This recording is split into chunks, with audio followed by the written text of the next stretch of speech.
Fourth test day 3కి వచ్చేసింది.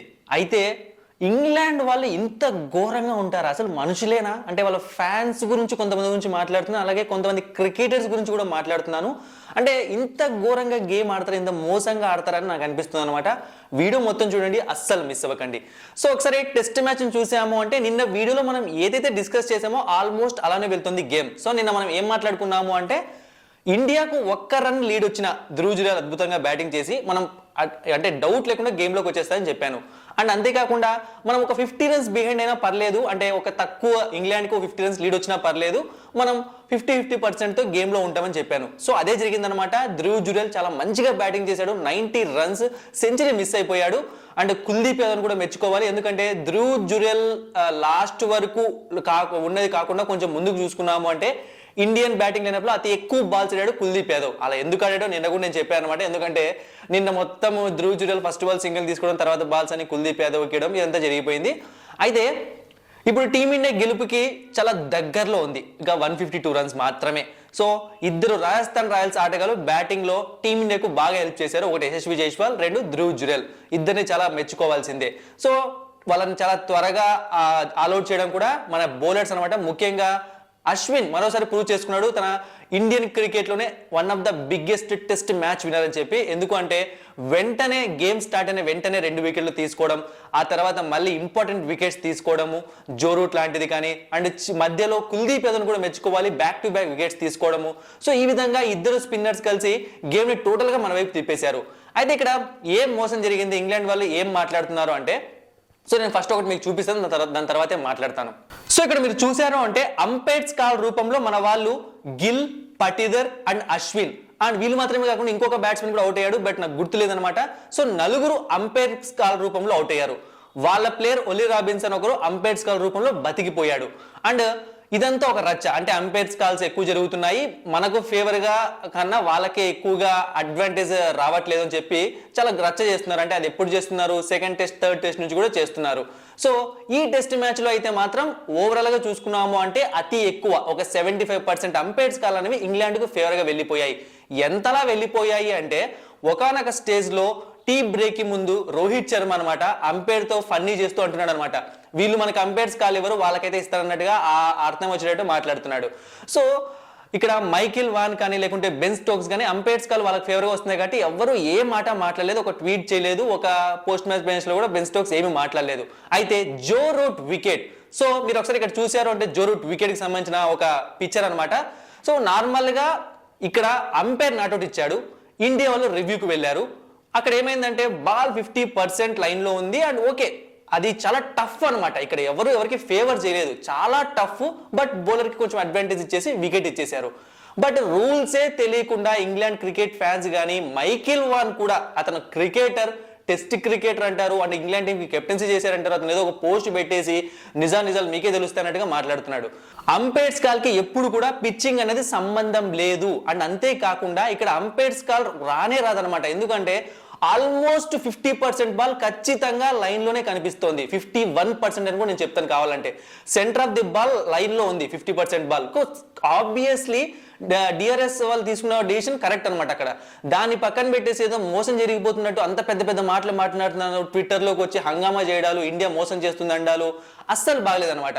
And ఇంకొక విషయం ఏంటి అంటే ఒకవేళ అలా మోసం చెయ్యాలి అనుకుంటే మనం స్టార్టింగ్ లో డిస్కస్ చేసినట్టు, అందుకే స్టార్టింగ్ లో చెప్పాను ఎంతమంది మన ఆల్మోస్ట్ 4 బ్యాట్స్మెన్స్ అంపైర్ కాల్ కి బలైపోయారు. సో మరి అవన్నీ మనం డిఆర్ఎస్ న్యూస్ చేసి రెక్టిఫై చేసుకోవచ్చు కదా. అది పక్కన పెట్టండి. బెన్ ఫోక్స్ మీకు అశ్విన్ బౌలింగ్ లో అవుట్ అయ్యాడు, కానీ అదే అశ్విన్ బౌలింగ్ లో దాని ముందు ఒక 1-2-3 ఓవర్స్ ముందు ఏం జరిగింది అంటే అవుట్ అయ్యాడు, కానీ అది ఎల్బిడబ్ల్యూ అవుట్ అయ్యాడు, కానీ అది బ్యాట్ కి కొంచెం స్పైక్ వచ్చింది అనమాట, అందుకే నాట్అవుట్ అని తేలిపోయింది డిఆర్ఎస్ లో. మరి డిఆర్ఎస్ ని మ్యానిపులేట్ చేస్తూ ఉండేట్టయితే ఆ బెన్ ఫోక్స్ ని కూడా మరి అవుట్ ఇచ్చేసి త్వరగా ఇంగ్లాండ్ ఆల్అౌట్ చేయాలి కదా. సో టఫ్ డెసిషన్స్ ని మరి ఇంతగా పిన్ పాయింట్ చేస్తూ ఒక్కొక్కటి, అదే మనకు జరిగితే మాత్రం అస్సలు పట్టించుకోరు. వాళ్ళకు చిన్నది అసలు అంపైర్ కాల్ కి వెళ్లాల్సిన అవసరం లేదు. అసలు అంపైర్ అక్కడ ఏం చెప్పలేదు, డైరెక్ట్ గా డిఆర్ఎస్ రివ్యూకి వెళ్ళారు వాళ్ళు. అక్కడ అంపైర్ ఒకవేళ అవుట్ నాట్అవుట్ ఇచ్చినా సరే అంపైర్ కాల్ గురించి మనం మాట్లాడాలి, వీళ్ళు వచ్చి అంపైర్ కాల్కి వెళ్ళాలి, జో రూట్ నాట్అవుట్ అంటున్నారు. So senseless, baseless argument and baseless topic లాగా అయిపోయింది అనమాట ఇది. ట్విట్టర్ మొత్తం వీళ్ళే రచ్చ చేస్తున్నారు, ఏదో ఇండియా మోసం చేస్తున్నట్టుగా. ఇండియా మోసం చేయాలనుకుంటే 100 మార్గాల్లో మోసం చేయొచ్చు, ఎప్పుడు జరగలేదు. నాకు ఒక్కొక్కసారి డౌట్ వస్తుంది అనమాట, ఒకవేళ మనం ఐసీసీ ట్రోఫీలు కూడా అన్ని కొట్టేసి ఉంటే, అంటే మనం ఫైనల్స్కి వెళ్ళినవి, సెమీఫైనల్స్కి వెళ్ళినవి, ఇంకా వీళ్ళ బాధ ఏంటో నాకు, వీళ్ళ బాధ ఎలా ఉండేదో ఇంకా వర్ణనాతీతం అంటారు కదా, ఆ విధంగా ఉండేదేమో. ఎందుకంటే మన వాళ్ళు అంత మోసాలు చేయాలనుకుంటే ఇండియాలో జరుగుతున్నప్పుడు ఆ ఫైనల్స్లో ఆ డిఆర్ఎస్ని దాన్ని మ్యానిపులేట్ చేసి మనకి కప్పులే కొట్టచ్చు కదా. ఏమైతుంది, మహా అయితే ఆ రోజు న్యూస్ అవుతుంది, 2 రోజులు న్యూస్ అవుతుంది, తర్వాత మనకే కప్పులు వస్తాయి. ఎప్పుడు అలా ఆడలేదు మన వాళ్ళు. అండ్ అంతేకాకుండా వీళ్ళు మాట్లాడుతున్నారు రూల్స్ గురించి, న్యాయాల గురించి. ఒక వరల్డ్ కప్ని ఎలా కొట్టారు వీళ్ళు, బౌండరీ కౌంట్, ఒక కొత్త రూల్ని రాసుకొని న్యూజిలాండ్ని పిచ్చోళ్ళని చేసి వరల్డ్ కప్ తెచ్చుకున్నారు. వీళ్ళు వచ్చి ఇప్పుడు రూల్స్ గురించి మాట్లాడుతున్నారు. సో నేను నిన్న కూడా ఇదే టాపికే మాట్లాడాను అనమాట. అంటే నిన్న ఈ టాపిక్ ఎందుకు మాట్లాడానంటే, ఈ అంపైర్స్ కాల్స్ చూసి సో బెన్ స్టోక్స్ ఏం మాట్లాడట్లేదని చెప్పి, బట్ అంతలోపు ఈరోజు స్టార్ట్ చేశారు హంగామా. అది కూడా ఆ ఒల్లి పోబ్ది వీళ్ళది 1-2 వచ్చేసరికి మనకు మాత్రం ఎన్ని వచ్చినా పట్టించుకోరు, వీళ్ళకి మాత్రం 1 వచ్చినా సరే పెద్ద రచ్చ చేస్తారు. అండ్ ఇంకొకటి ఏంటంటే, హిస్టరీలోనే, టెస్ట్ క్రికెట్ హిస్టరీలోనే ఇన్ని అంపైర్స్ కాల్ ఎప్పుడు రాలేదంట. సో అంపైర్స్ కాల్స్ ఎక్కువ వస్తున్నాయంటే దాని అర్థం అంపైర్స్ లో ప్రాబ్లం ఉందని, వేస్తున్న బౌలింగ్లో, ఆడుతున్న బ్యాటింగ్లో కాదు.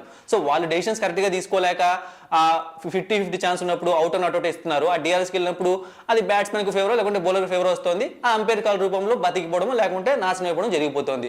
సో ఇంత చెడు గేమ్ ఆడడం తప్పనమాట. ప్రతిసారి టీమిండియా పైన విషయం చెప్పడం తప్పనమాట. అందుకే మేబీ మనకి ఇంత క్రేజ్ వస్తుంది అనిపిస్తుంది. అంటే ఇంతమంది కోరుకుంటున్నారు కాబట్టి మన వాళ్ళు అంతగా ఎదుగుతున్నారేమో అనిపిస్తుంది. ఇక గేమ్లోకి వచ్చేద్దాం, చాలా టాపిక్ ఎక్కడికి వెళ్ళిపోతుంది అనమాట. సో ఒకసారి చూసాము అంటే ఇంగ్లాండ్ వాళ్ళు ఆల్అౌట్ అయిపోయారు. ఇక మనం 152 రన్స్ అనుకుంటాను చేస్తే గెలిచేస్తాము. అండ్ మన వాళ్ళు ఇప్పుడు బ్యాటింగ్కి వచ్చాక కొత్త బాల్ తీసుకున్నారు బెన్ స్టోక్స్. యాక్చువల్గా కొత్త బాల్ తీసుకొని బెన్ స్టోక్స్ మరి స్పిన్కి ఎందుకు ఇచ్చాడో నాకు అర్థం కాలేదు. ఎందుకంటే కొత్త బాల్ ఎప్పుడు స్పిన్కి తిరగదన్నమాట, కొంచెం టైం పడుతుంది. సో అందుకే మన వాళ్ళు ఎంత యూజ్ అయితే అంత చేసుకోవాలని చెప్పి ఫాస్ట్గా అరౌండ్ 600తో బ్యాటింగ్ చేశారు. సో నాకు తెలిసి రేపు మ్యాచ్ గెలవడం చాలా ఈజీ అనమాట. ఎందుకంటే పెద్ద కష్టమేం కాదు 150 రన్స్ మన వాళ్ళు ఉన్న ఫామ్కి. ఎందుకంటే రోహిత్ శర్మ సెకండ్ ఇన్నింగ్స్లో మంచి ఫామ్లో కనిపిస్తున్నాడు ఈ మధ్య. ఇంకా యశస్వి జైస్వాల్ ఆల్ టైమ్ ఫామ్లో కనిపిస్తున్నాడు. ఇక శుభ్మన్ గిల్ కూడా సెకండ్ ఇన్నింగ్స్లో చాలా మంచి రికార్డు ఉంది. సో ఒకవేళ ఏమన్నా అటు ఇటు జరిగి టఫ్గా జరిగితే మ్యాచ్ కొంచెం కాపాడాల్సింది రజత్ పటిదార్ మాత్రమే. ఎందుకంటే సర్ఫరాజ్ ఖాన్ గురించి కూడా నాకేం టెన్షన్ లేదు, ఖచ్చితంగా ఆడతాడు. జడేజా ఉన్నాడు, అశ్విన్ ఉన్నాడు. సో వీళ్ళందరూ చాలా బాగుందన్నమాట టీం అనేది. అంటే మనం గెలవడానికి నాకు తెలిసి టుమారో లంచ్ లోపు కూడా మనం గెలిచినా ఆశ్చర్యపోవడం లేదు. బట్ ఒకటి గుర్తుపెట్టుకోండి, రేపు మ్యాచ్ స్టార్ట్ అవ్వగానే స్పిన్కి అనుకూలించదు కాబట్టి స్టార్టింగ్ ఒక 10-15 ఓవర్స్ మన వాళ్ళు బాగానే రన్స్ చేస్తారు. తర్వాత స్పిన్కి అనుకూలించాక టామ్ హార్ట్లీ దగ్గర నుంచి, బషీర్ దగ్గర నుంచి చాలా మంచి బాల్స్ వస్తాయి. ఖచ్చితంగా జో రూట్ కూడా బౌలింగ్ చేస్తాడు. సో అప్పుడు కొంచెం ఇబ్బంది పడతాం. సో అంత లోపు ఎంత వీలైతే అంత 15-20 ఓవర్స్లో మనం ఒక 70-80 రన్స్ కొట్టేసామనుకోండి ఈజీగా. 15-20 సారీ లంచ్ లోపు ఒక 70-80 రన్స్ కొట్టేసామనుకోండి చాలా ఈజీగా మనం మ్యాచ్ని, అంటే భయం లేకుండా, టెన్షన్ లేకుండా. ఎందుకంటే మన వాళ్ళకి మనల్ని టెన్షన్ పెట్టడానికి చాలా ఇష్టం అనమాట. అలా ఏమైనా ఆడతారని భయం అవుతుంది, అంతకుమించి ఇంకేమీ లేదు. ఇక ఈరోజు మ్యాచ్లో జరిగిన రికార్డ్స్ గురించి మాట్లాడుకోవాలంటే రోహిత్ శర్మ 4000 టెస్ట్ రన్స్ ని కంప్లీట్ చేసుకున్నాడు. అండ్ ఎందుకంటే రోహిత్ శర్మ టెస్ట్ కెరీర్ చాలా చిన్నదనమాట, మిగతా వాళ్ళతో పోలిస్తే 4000 అనేది చాలా మంచి స్కోరే. ఇక నెక్స్ట్ చూసామంటే రవిచంద్రన్ అశ్విన్ ఒక అన్బిలీవబుల్ ఫెంటాస్టిక్ రికార్డ్ నమోదు చేశాడు. అదేంటి అంటే మన టెస్ట్ క్రికెట్ లోనే అనిల్ కుంబ్లే మనకు ద గ్రేట్ లెజెండ్ అనమాట టెస్ట్ క్రికెట్ లో మన ఇండియన్ కి. సో 5 ఫర్స్ అనమాట, అంటే అతి ఎక్కువ 5 ఫర్స్ అనిల్ కుంబ్లేని ఈక్వల్ చేశాడు అనమాట. టోటల్ గా 35 టైమ్స్ 5 వికెట్స్ తీసుకున్నాడు టీమిండియా తరఫున రవిచంద్రన్ అశ్విన్. ఇంతకుముందు అనిల్ కుంబ్లే కూడా అంతే. సో అతన్ని ఈక్వల్ చేసి అతను ఒక రికార్డ్ ని క్రియేట్ చేశాడు. సో మ్యాచ్ అయితే చాలా ఇంట్రెస్టింగ్ గా జరుగుతుంది. మరి రేపు మ్యాచ్ మనం గెలవడం పక్కా. బట్ ఇది ఇంట్రెస్టింగ్ గా మారాలంటే మాత్రం మనం ఒక 2-3 వికెట్లు పడితే ఇంకా ఇంట్రెస్టింగ్ గా మారుతుంది. బట్ ఎందుకు మనకు ఆ టెన్షన్ చెప్పండి?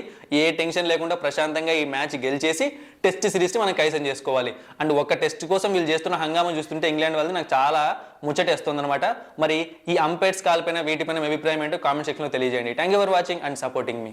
మరిన్ని ఇంట్రెస్టింగ్ వీడియోస్ కోసం సబ్స్క్రైబ్ చేయడం మర్చిపోకండి.